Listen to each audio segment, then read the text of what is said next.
Have you ever looked in the mirror and felt like you were staring at a complete stranger? Not because your physical appearance had changed, but because something fundamental within you had shifted so profoundly that you could no longer recognize the person you used to be? There's a moment in every person's journey of awakening when they realize, with startling clarity, that they can never return to who they were before. Carl Jung, the pioneering Swiss psychiatrist who mapped the depths of the human psyche, called this irreversible transformation the point of no return in our psychological evolution. It's the moment when the caterpillar, having dissolved completely within the chrysalis, can never again crawl on the ground as it once did.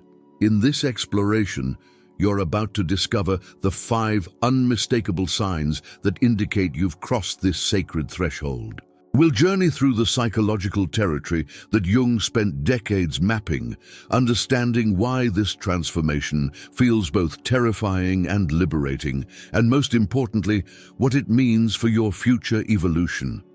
This isn't just theoretical psychology. This is the roadmap of your soul's most crucial transition.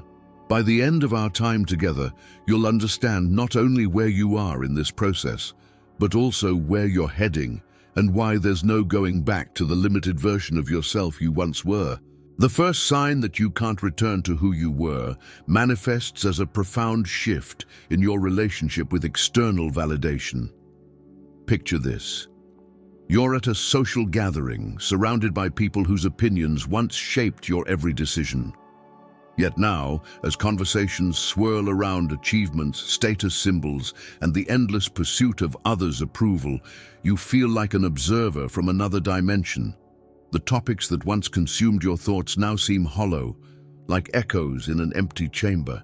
This isn't arrogance or superiority, it's the natural result of what Jung called the withdrawal of projections. Jung understood that much of our early psychological development involves projecting our sense of worth onto external authorities, whether they be parents, teachers, romantic partners, or society at large. We live our lives seeking validation from these projected authorities, believing that their approval will somehow complete us or make us whole. But when the psyche begins its process of individuation, the journey toward becoming who you truly are, these projections naturally begin to withdraw. You start to realize that the approval you've been seeking was always yours to give. The external validation that once felt like oxygen now feels unnecessary, even suffocating. This creates a psychological consequence that can feel disorienting at first. You may find yourself questioning relationships that were built entirely on mutual validation seeking. Friendships that revolved around complaining about life or seeking constant reassurance may begin to feel draining.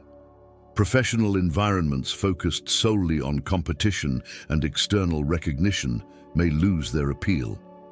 This isn't because you've become antisocial, it's because your center of gravity has shifted from outside to inside. You're no longer willing to betray your authentic self for the comfort of fitting in. The second sign reveals itself through your relationship with your own shadow, that aspect of yourself that Jung described as containing everything you've rejected, denied, or pushed into the unconscious. Before this transformation, you likely lived in a state of what psychologists call shadow projection, constantly seeing in others the qualities you refuse to acknowledge in yourself.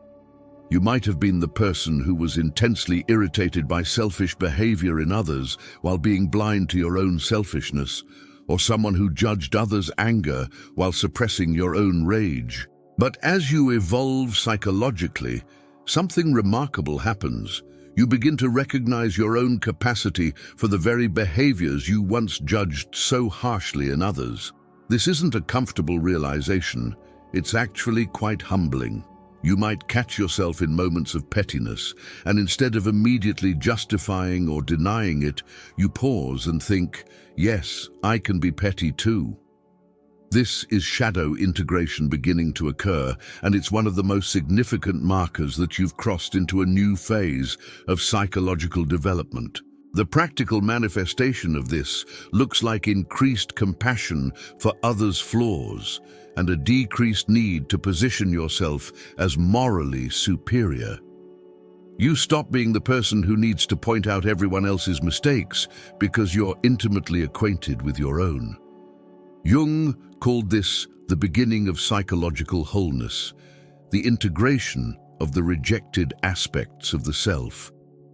When you can acknowledge your shadow without being overwhelmed by shame, and when you can see others' shadows without feeling the need to judge or fix them, you've developed what Jung termed psychological maturity. The psychological consequence of shadow integration is profound.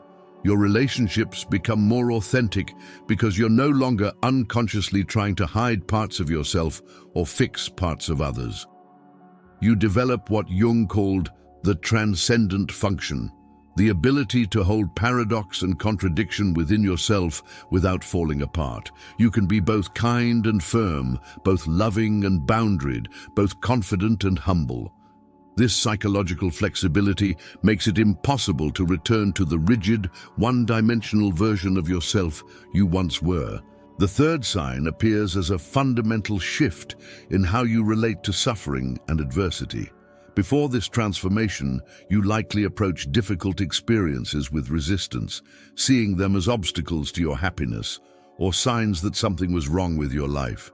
You may have spent enormous energy trying to avoid pain, seeking comfort, and wondering why difficult things kept happening to you. This is the perspective of what Jung called the ego, the part of the psyche that seeks pleasure and avoids pain, that wants life to conform to its preferences. But as you mature psychologically, you begin to develop what Jung described as a religious attitude toward life. Not religious in the conventional sense, but religious in the sense of recognizing that there are forces and purposes beyond your ego's understanding. You start to see difficult experiences not as meaningless suffering, but as opportunities for growth and transformation. This doesn't mean you become masochistic or seek out pain. It means you develop the capacity to find meaning and purpose even in the most challenging circumstances. Consider the person who loses their job and, instead of falling into victimhood and blame, asks themselves what this experience might be teaching them about their true calling. Or the individual who goes through a difficult breakup and, rather than immediately seeking someone else to fill the void, uses the experience to examine their patterns in relationships and develop a more authentic relationship with themselves. This is the difference between ego-driven responses to life and what Jung called responses from the self, the deeper, wiser aspect of the psyche that can see the bigger picture. The psychological consequence of this shift is that you develop what Viktor Frankl, influenced by Jung's work, called the ability to find meaning in suffering. You realize that your capacity to transform pain into wisdom, adversity into strength, and challenges into opportunities for growth is one of your greatest powers as a human being. This perspective makes it impossible to return to the victim mentality or the endless pursuit of a pain-free existence that may have characterized your earlier years. The fourth sign manifests in your relationship with time and the concept of wasted years. Before this transformation, you might have looked back at certain periods of your life with regret, thinking about all the time you wasted in unfulfilling relationships, meaningless jobs, or pursuing goals that weren't truly yours. There's often a sense of, if only I had known then what I know now, that can create a background sense of regret or even despair about lost time. But as you evolve, you begin to understand what Jung meant when he spoke about the necessity of the first half of life.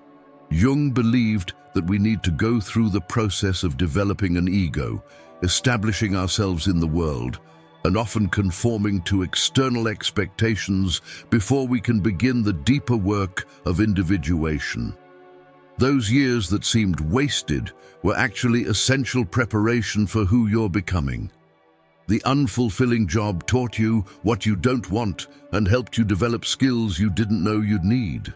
The difficult relationship showed you patterns that needed healing and taught you about your own capacity for both love and boundaries. This perspective shift creates what Jung called the transcendent attitude, the ability to see your life from a higher vantage point, where apparent mistakes and detours are revealed to be essential parts of your journey. You begin to trust what Jung termed the wisdom of the psyche, the understanding that your unconscious has been guiding you toward growth and wholeness, even when your conscious mind thought you were lost or making poor choices. The psychological consequence of this realization is profound. You stop living with regret about your past and start seeing your entire life story as a coherent narrative of becoming. This doesn't mean you approve of every choice you've made, but you recognize that even your mistakes were necessary teachers on your path to psychological maturity. This perspective makes it impossible to return to the self-criticism and regret that may have once dominated your inner landscape. The fifth and most profound sign reveals itself in your relationship with your authentic nature versus the personas you've worn throughout your life. Jung used the term persona to describe the masks we wear to function in different social situations, the roles we play to meet others' expectations or to protect ourselves from vulnerability. Before this transformation, you likely identified strongly with these personas, believing that they represented who you truly were. But as you mature psychologically, you begin to recognize the difference between your personas and your authentic self. You start to notice when you're performing versus when you're being genuine, when you're trying to impress versus when you're simply present, when you're playing a role versus when you're expressing your truth. This awareness creates what Jung called the tension between the persona and the self.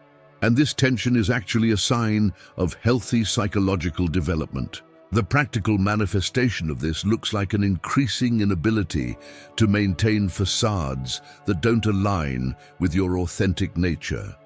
You might find it exhausting to pretend to be interested in conversations that don't engage your true self, or difficult to laugh at jokes that don't actually amuse you, or challenging to maintain relationships built on versions of yourself that aren't real. This isn't because you've become difficult or antisocial. It's because your psyche is no longer willing to betray its authentic nature for social comfort. This creates what Jung described as the crisis of authenticity, and it's often one of the most challenging aspects of psychological transformation. You may find yourself feeling lonely as you outgrow relationships that were based on mutual persona maintenance. You might struggle with career choices that once felt acceptable, but now feel like betrayals of your true nature. This is the psyche demanding alignment between your inner reality and your outer expression. The psychological consequence of this shift is that you develop what Jung called individual ethics, morality based not on external rules, but on your authentic relationship with yourself and life. You become someone who simply cannot live in ways that betray your true nature, not because you're trying to be good or noble, but because such betrayal creates unbearable psychological tension. This inner compass makes it impossible to return to the people-pleasing, role-playing version of yourself you once were. If you've been resonating with these signs, if you've been recognizing aspects of your own transformation in this exploration, I want to invite you to take a moment and acknowledge the courage it takes to walk this path. The journey of psychological transformation that Jung mapped is not for the faint of heart. It requires a willingness to let go of everything you thought you knew about yourself and about life. But if you're here, listening to these words and recognizing your own experience in them, you're already well along this path. I encourage you to share your own experiences of this transformation in the comments below. Sometimes the most powerful healing happens when we realize we're not alone in our evolution.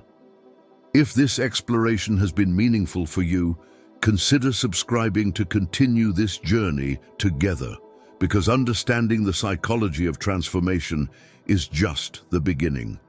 The real work is learning how to navigate this new landscape you've entered. Now let me share with you what Jung considered to be the most crucial realization of this entire transformative process, the recognition that will seal your transformation and make the return journey impossible forever. This is the moment when you realize that who you thought you were was never real to begin with. The person you're afraid of losing, the identity you're grieving, the familiar version of yourself that you sometimes miss, was actually a construction, a composite of societal expectations, family programming, and adaptive strategies that you developed to survive and succeed in the world. Jung understood that the ego, our sense of individual identity, is largely formed through what he called identification with external objects. We identify with our roles, our achievements, our relationships, our beliefs, and we mistake these identifications for our true self. But these identifications are like clothing we wear. They can be useful, they can be beautiful, but they are not who we are. When the process of individuation begins, we start to recognize the difference between who we are and what we've identified with. This realization can be both terrifying and liberating. Terrifying because it means that much of what you've called your life has been a kind of performance, a complex adaptation to external circumstances. Liberating because it means that beneath all these identifications lies something much more real, much more vast, and much more essentially you than anything you've ever imagined yourself to be. Jung called this deeper reality the self, with a capital S, to distinguish it from the small self of ego identification. The self is your essence beyond roles, beyond achievements, beyond even personality characteristics. It's the part of you that has been present and unchanging throughout all the changes of your life, the witnessing awareness that has been there since childhood, quietly observing your growth and evolution. When you begin to identify with the self, rather than with the ego's various identifications, everything changes. You stop needing to defend your personality because you recognize it as flexible and adaptable rather than fixed and fragile. You stop fearing the loss of your current circumstances because you know that your essential nature transcends any particular situation. You stop seeking validation for your achievements because you recognize that your worth comes from something much deeper than what you do or accomplish. This shift creates what Jung called the transcendent function, the ability to navigate life from a place of centered wisdom rather than reactive emotion. You develop what spiritual traditions call equanimity, the capacity to remain balanced and present regardless of whether life is bringing you pleasure or pain, success or failure, praise or criticism. This doesn't mean you become emotionally numb, quite the opposite. You become more emotionally available because you're no longer using your emotional energy to defend a false sense of self. The practical implications of this realization are vast. In relationships, you become capable of love without possession, intimacy without codependency, commitment without the loss of individual identity. In work, you become capable of engagement without attachment to outcomes, creativity without the need for recognition, service without the expectation of reward. In daily life, you become capable of presence without the constant mental commentary, enjoyment without the need to hold on to experiences, and peace without the requirement that circumstances be different than they are. But perhaps the most profound implication is this: once you've tasted the freedom of living from your authentic self rather than from ego identification, once you've experienced the peace of not having to defend or maintain a false identity, once you've felt the joy of expressing your true nature without apology or modification, you simply cannot go back. It would be like asking someone who has learned to fly to crawl on the ground again, or asking someone who has seen color to be satisfied with a black and white world. This is why Jung spoke of individuation as an irreversible process, It's not that you become perfect or that you never again fall into old patterns, but that you've awakened to a dimension of yourself that makes the old way of being feel cramped and artificial. You might occasionally forget this deeper reality when you're stressed or triggered, but you can never unknow it.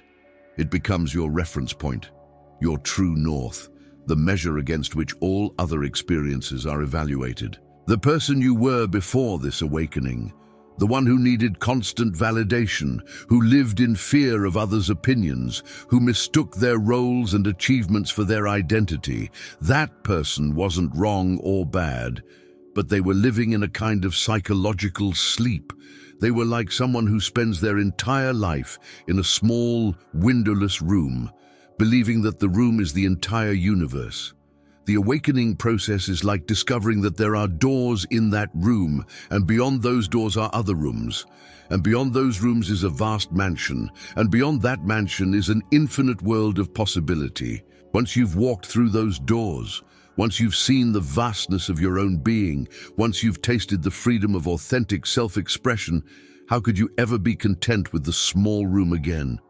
How could you ever again mistake your limitations for your identity, your fears for your truth, your adaptations for your authentic nature? This is the moment when you realize that transformation isn't just something that happened to you, it's something you are. You're not someone who used to be one way and is now another way. You're someone who has always been in the process of becoming. And what's happened is that you've become conscious of this process. You've awakened to the fact that you are not a fixed entity, but a dynamic, evolving expression of consciousness itself. Jung believed that this realization represents a return to what he called the original nature. Not original in the sense of going backwards, but original in the sense of fundamental, essential, true. It's like discovering that beneath all the layers of conditioning and adaptation, beneath all the identities and roles, there has always been something pure and unchanging and authentically you. The psychological consequence of this recognition is that you develop what Jung called an individual relationship with the unconscious. Instead of being unconsciously driven by forces you don't understand, you begin to participate consciously in your own evolution. You start to recognize the patterns and cycles of your psyche, the ways your unconscious communicates with you through dreams, synchronicities, and emotional responses. You become a collaborator with your own depth rather than a victim of unconscious forces. This collaboration creates a sense of meaning and purpose that doesn't depend on external circumstances. You realize that your life has significance, not because of what you achieve or accumulate, but because you are participating consciously in the great work of existence, the ongoing creation and evolution of consciousness itself. Every challenge becomes an opportunity for growth. Every relationship becomes a chance for deeper understanding. Every experience becomes material for the alchemical transformation of consciousness. When you reach this understanding, when you fully grasp that who you thought you were was just a temporary costume worn by something much more vast and beautiful and eternal, the question of going back becomes not just impossible, but irrelevant. Why would you want to go back to sleep when you've awakened? Why would you want to return to a prison when you've discovered your freedom? Why would you want to resume playing a small role when you've discovered that you are both the author and the star of your own epic story? This is what Jung meant when he spoke of the goal of analysis, not the resolution of symptoms or the achievement of happiness, but the realization of the self. It's what he called the opus contra naturam, the work against nature, not because it's unnatural, but because it goes against the natural tendency of the ego to remain asleep, to stay comfortable, to avoid the challenges of growth and transformation. The person you are becoming, the one who lives from authentic self-expression rather than ego defense, who finds meaning in growth rather than comfort, who seeks truth rather than validation, this person is who you have always been beneath the layers of conditioning and adaptation. The transformation you're experiencing isn't creating someone new. It's revealing someone who was always there, waiting patiently for the moment when you would be ready to recognize them. And here's the beautiful paradox that Jung understood so well.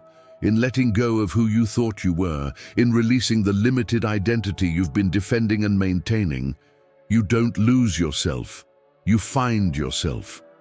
In surrendering the small separate self of ego identification, you discover the vast, connected self that has always been your true nature. In dying to your old identity, you are born into your authentic being. This is why there's no going back.